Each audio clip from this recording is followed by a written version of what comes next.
დღეს თბილისის საქალაქო სასამართლოში გაყალბებული არჩევნების საწინააღმდეგო აქციებისას დაკავებული ანატოლი გიგაურის სასამართლო პროცესი გაიმართა სხდომაზე, რომელსაც მოსამართლედ ჭვებენ აჭყები აუწყებოდა გიგაურის საქმის გამომძიებლები თევდორე გრიგალაშვილი და ვახტანგ დაბრუნდაშვილი დაიკითხნენ. პროცესზე ვახტანგ დაბრუნდაშვილმა თქვა, რომ გიგაურმა დაკითხვაზე უარი განაცხადა. მისივე თქმით, გიგაურს ვიზუალურად აღენიშნებოდა დაზიანებები, რაზეც მან ოქმის შედგენისას განმარტა, რომ ადმინისტრაციულად დაკავებისას დაეცა და მაშინ მიიღო დაზიანება. მე რამეც მახსოვს ვიზუალურად აღენიშნებოდა დაზიანებები აღნიშნულ პიროვნებას აღენიშნებოდა დაზიანებები აღენიშნებოდა აღნიშნულ პიროვნებას რაც ჩვენს მიერ იქნა ასახულ დაკავების ოფში ხარ ზუსტად არ მახსოვს ასახულია ოფში რა დაზიანებები სახეზე ქონა დაზიანებები როგორც მახსოვს დაახლოებით ნიკაფთან ლოხასთან არც როგორც მახსოვს რა საერთოდ არ ვიცი ნუ ოფში მარი გასახული რა რაც ხო არ გახსოვს საქმე ვიღებო ეს დაზიანებები დაკავების ოფისში შედგენით დროს მან გამიმარტო რომ როგორც მე მახსოვს ადმინისტრაციულად დაკავების დროს დავეციო რაღაც ასეთი რაღაც. ამოქს ხელი არ მომწერია ხო წერა. რომელი ოფისი? ამოქს დაკავების ოფისი ხელი არ. მე რო შევადგინე დაკავების ოფი დაკავების ოფს გაიცნო თუმცა ხელი არ მომწერია. ხელი გაიცნო და შენიშნა ხელი არ მომწერია ასე. აღნიშნული ხაზგასით დავამთავრეთ. არა მივიდო პასუხი. გამიგე. თქვენ ხაზგასით ამბობთ რომ გიგაურს თქვა მიაქვს რომ დაკავების დროს მივიღე ეს დაზიანებებიო, სწორად გავიგე. აღნიშნული მაქვს დაკავების ოფში, უყურეთ რა არის გრაფა სპეციალური, სადაც მაქვს აღნიშნული, სადაც მან აღნიშნულია დაზიანებები, ასევე მისი განმარტება, რომ ადმინისტრაციულად დაკავების დროს ტაქსევისას მე რამდენიც მახსოვს, ეგრე არის ასახული ოფში. მოწმის ამ ნათქვამს გიგაურის პროტესტი მოჰყვა, რომელმაც სასამართლო პროცესზე მის მიმართ პოლიციის მიერ ჩადენილ ძალადობაზე ისაუბრა.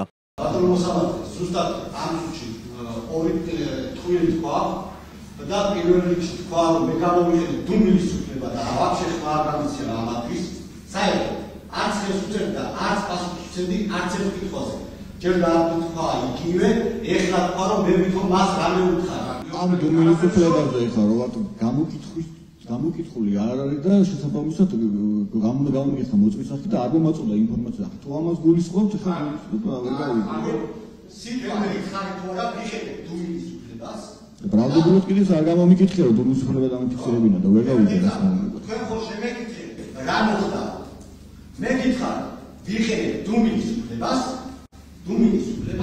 და მას არ ვიყავ ესაუბარი იყო გამოკითხვას როცა ვიგები მოწმის ეხლა კონკრეტულად სიტყვები როგორ გითხრათ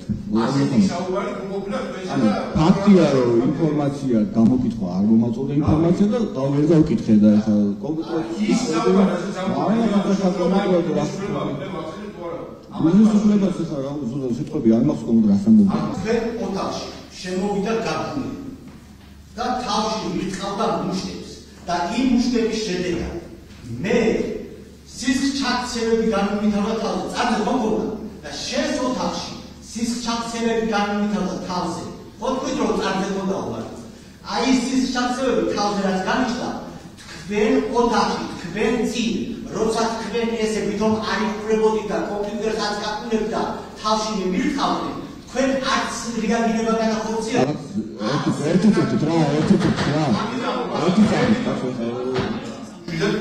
ერთიდან გავჭერდით ანუ კომპიუტერთან გეკითხა შემოვიდა დაბრუნია და თავში ხელ დამარხა იყო ესე არ ყოფილა ეგეთი ფაქტები რა ბატონო მოსამართლე კარგი ბატონო მოსამართლე აღნიშნეთ მან თქვა რომ მაგ წარმოგონდა გახეცილი და მე თქვენ განახავთ მე განახავთ სურათებს სადაც მას თავში უკვე გემატომები გემატომებია გაკეთებული ზუსტად მის ოთახში იქნა ეს გემატომები მიღებული ბრალდების მხარე ანატოლი გიგაურს პოლიციაზე თავდასხმას ედავება გიგაური ბრალს არ აღიარებს და ამბობს რომ ის თავს იცავდა. მისი ადვოკატი ლაშა ცუცქრიძე გიგაურის დაზარალებულად ცნობას ითხოვს. ადვოკატის განმარტებით გამომძიებლების ჩვენებები არსებითად განსხვავდება რეალობისაგან, რადგან ვიდეო ჩანაწერში ჩანს რომ პოლიციელი ხელს ურტყამს ანატოლი გიგაურს. თავად გიგაური კი აუცილებელი მოგერიების მდგომარეობაში იყო. გამომძიებელი რომელმაც თვითონ დაადასტურა რომ ყოველთვის სრულად და ობიექტურად ჩაატარა საგამოძიებო მოქმედებები, ნახა ვიდეო ჩანაწერი სადაც შავი თეთრზე ჩანს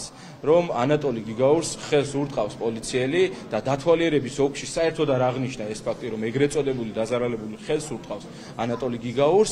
ამ პირობებში წარმოუდგენელია ამ გამომძიებელმა ან სხვა გამომძიებელმა როგორ უნდა შეძლოს აღნიშნული სისხლის სამართლის საქმის ობიექტურად გამოძიება და ბრჭყალებში ესეთი ობიექტური გამოძიება ნაწარმოების სისხლის სამართლის საქმე აქვს წამოღებული პროკურატურას სასამართლოში და ესეთი საქმით ცდილობს, რომ ანატოლი გიგაური ცნონ დამნაშავედ, თუმცა აი ამ სისხლის სამართლის საქმეში წარმოდგენილი მტკიცებულებებიდან გამომდინარე, ანატოლი გიგაური იყო აუცილებელი მოგერიების ფარგლებში და ის ქმედება, რაც განახორციელა პოლიციელის მიმართ, იყო აუცილებელი მოგერიებიდან გამომდინარე, დასტურდება საქმეში წარმოდგენილი ძირითადი მტკიცებულებით, მათ შორის ეს არის ვიდეო ჩანაწერი, რომელიც არის ყველაზე ნეიტრალური და მიუკერძოებელი. შესაბამისად, თუ მოსამართლემ ბევრ რამეზე არ დახუჭა თვალი, საქმე განიხილა ობიექტურად, სისხლის სამართლის საქმეში აუცილებლად უნდა დადგეს გამართლებელი განაჩენი. ნაციონალური მოძრაობის წევრი ანატოლი გიგაური პოლიციამ 25 ნოემბერს დააკავა. ბრალდების მხარე ამტკიცებს, რომ გიგაური საზოგადოებრივი წესრიგის დაცვისთვის იქ მყოფ პატრულ ინსპექტორს თავს დაესხა და მასზე ფიზიკურად იძალა და მას 4-დან 7 წლამდე ვადი თავისუფლების აღკვეთა ემუქრება.